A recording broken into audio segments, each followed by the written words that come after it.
Didik TV KPM. Terima kasih Mira. Okey, kita dah mengetahui prinsip rukun negara, kita dah mengetahui peranan rukun negara, kita dah tahu pentingnya prinsip rukun negara. Jadi sekarang kita nak lihat bagaimana rukun negara ini boleh membentuk jati diri kepada kita ataupun kepada rakyat Malaysia.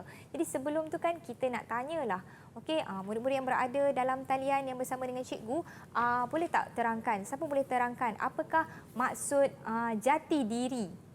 Sebenarnya jati diri ni bagaimana? Okey. Siapa nak cuba? Jati diri. Apa maksud jati diri? Silakan. Silakan. Siapa nak cuba untuk jawab? Boleh angkat tangan? Okey, Akila. Okey, Akila. Silakan Akila. Kasih. Sorry, Kasih.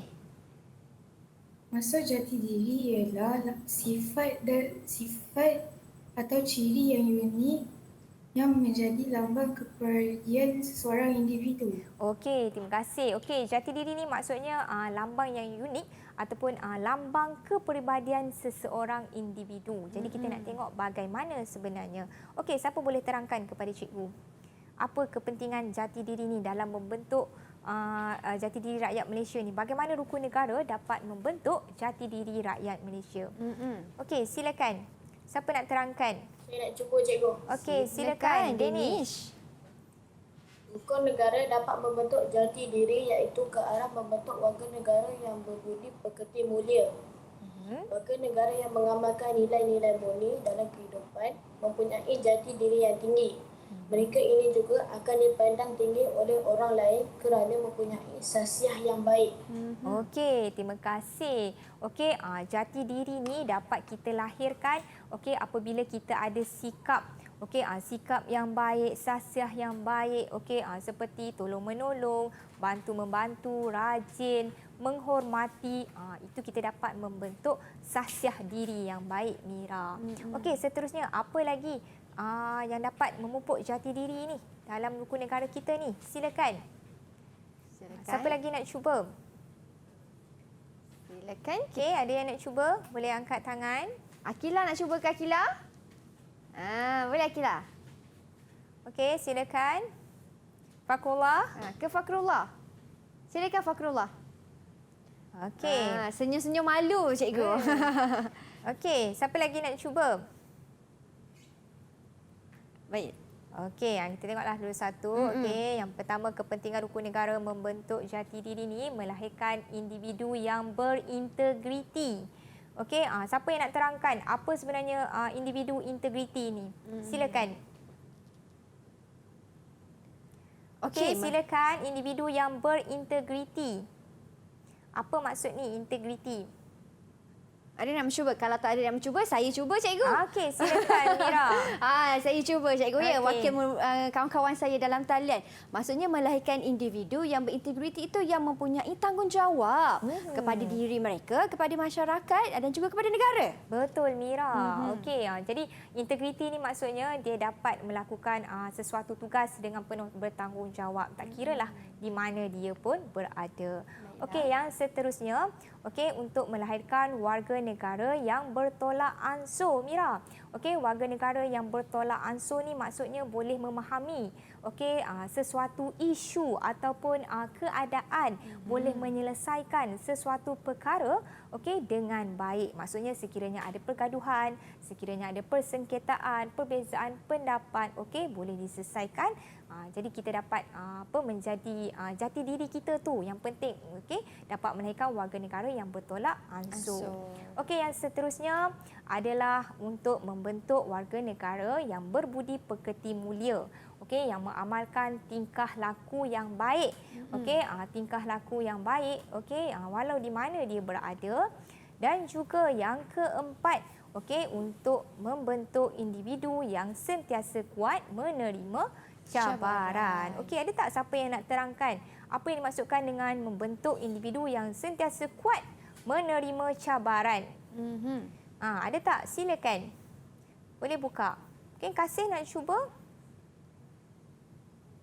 Silakan. Kasih. Okey. Okey, kalau tak ada okey, Cik Farah sambunglah. Okey, jadi individu yang sentiasa kuat menerima cabaran ni, maksudnya apa saja cabaran dalam kehidupan, okey, kita mesti ada jati diri yang kuat, Mira. Okey, kita sama ada berada di negara untuk mendapatkan ilmu pengetahuan ataupun belajar di luar negara. Okey, apa saja yang berlaku sebagai rakyat Malaysia, kita mesti mempunyai jati diri yang kuat. Okey, jadi kita lihat sebenarnya apa yang boleh kita katakan pengajaran ataupun kesimpulan sedikit daripada hari ini. Okey, siapa yang nak bagi, mungkin nak bagi tahu perasaan dia ke? Okey? Boleh angkat tangan. Apa yang awak dapat daripada kelas pembelajaran kita pada hari ini? Silakan. Macam mana, rasa seronok tak? Silakan Kasih. Silakan. Saya rasa sangat seronok dapat belajar hari ini. Okey. Saya dapat memahami mengenai rukun negara dengan lebih jelas untuk mengamalkannya dalam kehidupan seharian. Okey, terima kasih. Seronok belajar dan mengetahui apakah peranan yang boleh dilakukan sebagai seorang murid, sebagai seorang warga negara. Okey, apa lagi pengajaran yang kita dapat pada kelas kita pada hari ini? Siapa lagi nak cuba? Silakan. Silakan. Okey, Danish. Danish. Saya rasa sangat gembira cikgu dan menghargai jasa para pemimpin yang terlibat dalam pembentukan rukun negara. Jasa mereka membolehkan kita semua rakyat Malaysia yang berbilang kaum hidup aman dan harmoni. Okey, terima kasih Danish. Okey, menghargai jasa. Okey, jasa mereka iaitu pemimpin-pemimpin dahululah yang telah merangka rukun negara. Okey, sebab kita lihat balik Mira, rukun negara tu dikarap, okey, disusunkan mengikut urutan ataupun keutamaan seperti mana kita ketahui kepercayaan kepada Tuhan. Ataupun agama ini memang berada di paling atas sekali lah. Betul. Okey, jadi bukan senang untuk melakukan ataupun menyusun merangka rukun negara ini. Okey, seperti mana yang kita ketahui tadi, rukun negara diperkenalkan selepas berlakunya peristiwa rusuhan 13 Mei 1969. Jadi dengan adanya rukun negara, okey, kita dapat menyatu padukan kepelbagaian kaum yang ada di negara kita, Mira. Jadi bolehlah kita katakan rukun negara ni satu ideologi ataupun satu pegangan yang mesti diamalkan. Okey, tak kira muda, tak kira tua, supaya kita sama-sama dapat hidup di negara Malaysia dengan aman dan harmoni.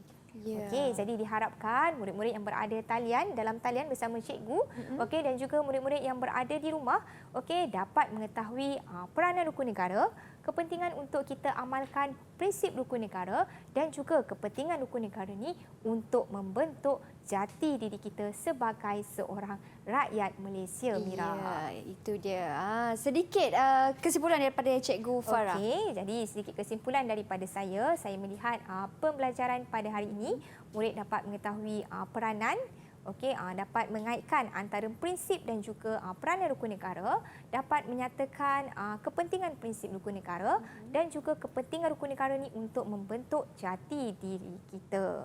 Okey, jadi berharap juga murid-murid yang berada dalam talian dan juga di rumah untuk sama-sama berpegang kepada rukun negara supaya kita menjadi warga negara Malaysia yang setia, yang sayang, yang cintakan tanah air, yang dapat hidup secara harmoni dalam kepelbagaian agama dan juga budaya, Mira. Betul, itu dia. Dan cikgu, kalau kita tengok kan cikgu, momentum kawan-kawan saya dalam talian ni dalam menjawab soalan masing-masing, nak jawab soalan masing-masing turut serta. Jadi bagaimana prestasi mereka secara keseluruhannya pada hari ini, cikgu? Okey, jadi prestasi secara keseluruhannya, okey, Cikgu Farah boleh memberikan bahawa mereka menguasai tajuk rukun negara dan juga peranan rukun negara ni dengan baik. Mereka telah berjaya menguasai kerana dapat membuat berkaitan dan sebagainya. Wah, itu dia. Sebab itulah banyak mereka dapat kumpul bunga-bunga raya, Bunga cikgu. raya tu. Tahniah dan syabas ucapkan kepada murid-murid yang berada dalam talian bersama cikgu dan juga Kak Mira hari ini. Dan kalaulah kawan-kawan saya di rumah yang ingin mengukuhkan lagi pemahaman mereka dalam tajuk rukun negara kita pada hari ini, di manakah mereka boleh mendapatkan sumber rujukan tu, cikgu? Okey, bagi murid-murid yang berada di rumah boleh juga dapatkan bahan-bahan latihan sejarah, okey, di melalui Sumberku, okey, boleh dapatkan latihan, okey, boleh mendapatkan nota sebagai panduan dan juga tambahanlah selain daripada pembelajaran di sekolah. Didik TV KPM